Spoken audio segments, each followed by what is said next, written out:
1 year ago today, critical care nurse Sandra Lindsay became the first American to receive a COVID-19 vaccine outside of a clinical trial. I trust the science, so I had no hesitation. There is hope. That was Sandra moments after receiving her first dose. Minutes later, Emergency Department Chairman from Lenox Hill Hospital, Dr. Yves Duroseau, received his first dose. Today, we speak with both of them. Welcome to 20-Minute Health Talk. I'm your host, Rob Hoyle. Today, we'll also speak with Gregory Zuckerman, author of the new book, A Shot to Save the World, the inside story of the life or death race for a COVID-19 vaccine. He has written for the Wall Street Journal for the last 20 years and is a 3-time winner of the Gerald Loeb Award, the highest honor in business journalism. Gregory, this book does a great job laying out how much time and research went into developing mRNA technology, as well as antivirus vaccines like J&J. You interviewed 300 people and go into great detail about many of the researchers and scientists. Why was it important to tell their stories, their personal stories, as well as their trials and tribulations? Sure. So to me, this is the greatest modern day achievement of science. And frankly, I think we're a little too close to it to appreciate the enormity of it.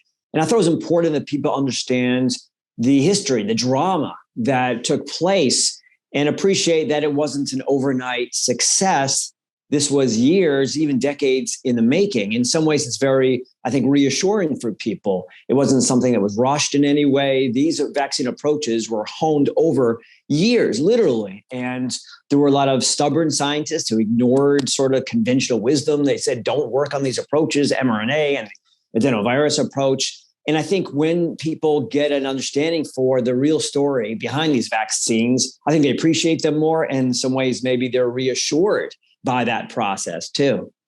Yeah. And for Sandra, for you, it was you rolled your sleeve right up. You were anxious to get the shot. Why were you so willing to be the first person to do this?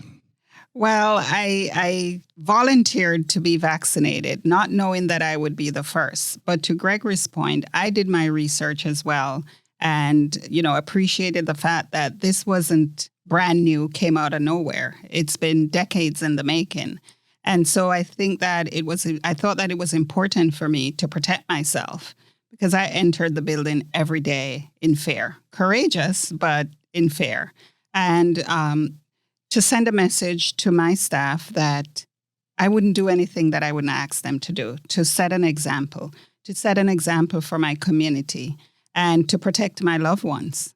Yeah. Dr. Duroseau, what was going through your head in the moments leading up to you getting your vaccine?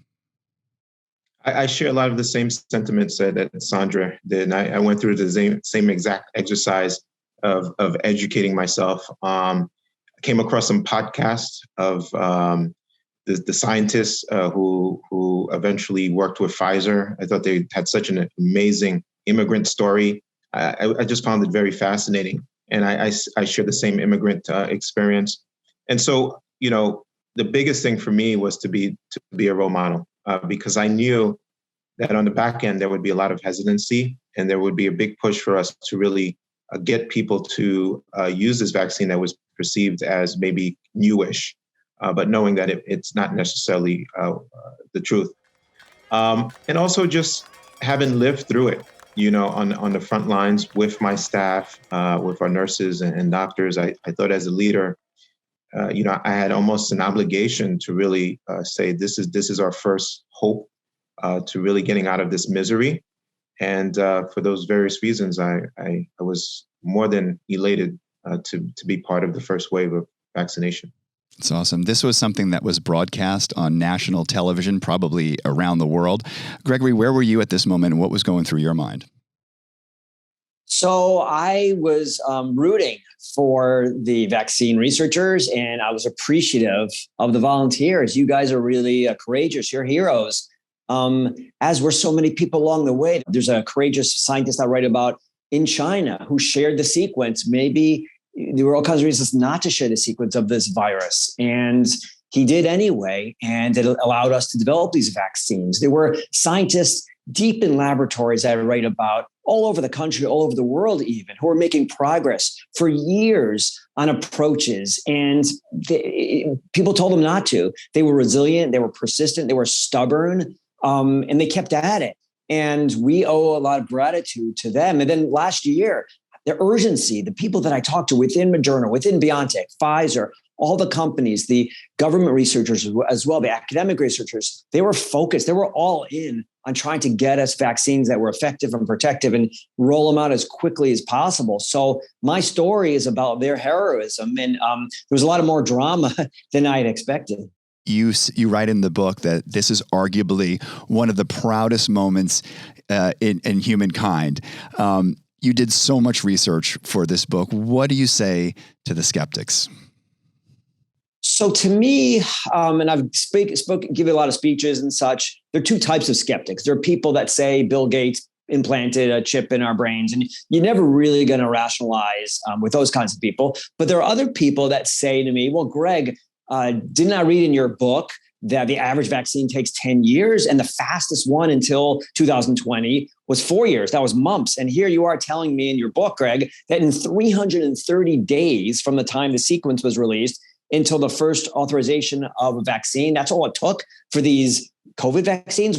I should be nervous. And frankly, I might be a little wary if I hadn't done this research. But part of the reason I did this research and wrote this book is to reassure in that, yes, there was years of research going into these approaches, but also in 2020, what we did for the first time is we did things simultaneously. Historically, you develop a vaccine and that takes a long time. You test it and you manufacture it. Why would you manufacture a vaccine and spend billions and millions of dollars before you know it's ready to go and it's authorized and it's safe? But we did last year because there was a lot of money from the government, from investors. For the first time, we made a bet that these vaccines would work, and it worked out well. But it's important that people know that nothing was rushed. We didn't cut corners. As my colleagues on this call can attest, there were people rolling up their sleeves and volunteering, thousands of people, tens of thousands of people. So in some ways, at least for me as a skeptic, as a journalist, my research and my book was reassuring for me personally. Dr. Duroseau, when you got your shot, I think at that time, over 300,000 Americans had died. So again, what do you tell people who, that don't trust the vaccine? So look, I kind of approach it like I've done as a physician all my career. It's not a novel concept that people refuse to do what we recommend. There are people who don't take their diabetic medication. There are people that don't take their hypertensive medications. There are people who don't exercise. And so I really try to approach it with empathy and understanding. Yeah. Rob, if I just may add, I think that's a really important point, approaching it from a place of empathy. Because if you don't, you're going to lose some people who you could otherwise influence, and not, vaccine shame anyone, but really try to understand what is driving their decisions not to get vaccinated. You'd be surprised at what you learn. Yeah. Gregory, not only is this book, talk about all the research, but it kind of gives us a history of vaccines. In the beginning of the book, you're talking about smallpox. When did you start your research? When did you start writing this book? Was it at the beginning of the pandemic, or was it when the vaccine was authorized? No, I started early on in the hope that it would work. And frankly, it gave me hope myself. I was deep in my basement, locked down like everybody else. Life looked kind of bleak. And here I heard about this company, Moderna. And to me, it was unexpected. It shouldn't have been Moderna to step up, and companies like BioNTech in Germany and some of the other people that I write about in companies and efforts that I write about in my book. You would have thought it'd be the vaccine giants, Merck. Merck makes the MMR vaccine we're all familiar with, GSK, Sanofi, and yet it wasn't those characters and scientists and characters and companies who stepped up, which I found kind of fascinating. So I decided to track them and get inside those efforts, talk to the researchers, talk to the executives, talk to the investors, talk to the scientists. And I was hoping, like everybody else, that it would work. And I decided to, in real time, kind of track the drama behind the scenes. And it was a privilege for me to understand, to talk to them. And they shared with me along the way. They realized it was something historic. And I think they wanted to explain it and make sure people understood. So I was sort of, in some ways, the vehicle to explain it to the world, hopefully. Yeah, Sandra, I don't think you were ever expecting what your life would become after you got that first vaccine. You've been to the White House. Your scrubs are going to the Smithsonian. You were the Grand Marshal of the New York City Heroes Parade. What is it like 1 year later on the anniversary of that shot heard around the world? So my life has changed significantly. After that shot, I was, kind of immediately plunged into this somewhat of a public figure. But it's a position that I take with a lot of humility and gratitude, and I don't take it lightly. As you mentioned, since then, I've had several different platforms to share my experience and to really be an activist and educator to get people protected. So I'm honored to hold this place in history. Yeah, that moment really catapulted you into the public eye. But tell us about some of the challenges you faced and how you dealt with it. So while I was dealing with the crisis, I also faced some skepticism. People would say I'm just being used as a guinea pig. It's back to the historical days where they're using Black people for experiments. So I've had to explain that to people as well. But, I never get upset. Instead, I take the opportunity to educate people. Yes, I'm well aware of what has happened in the past. And, I share with people some of the safeguards that have been put in place since.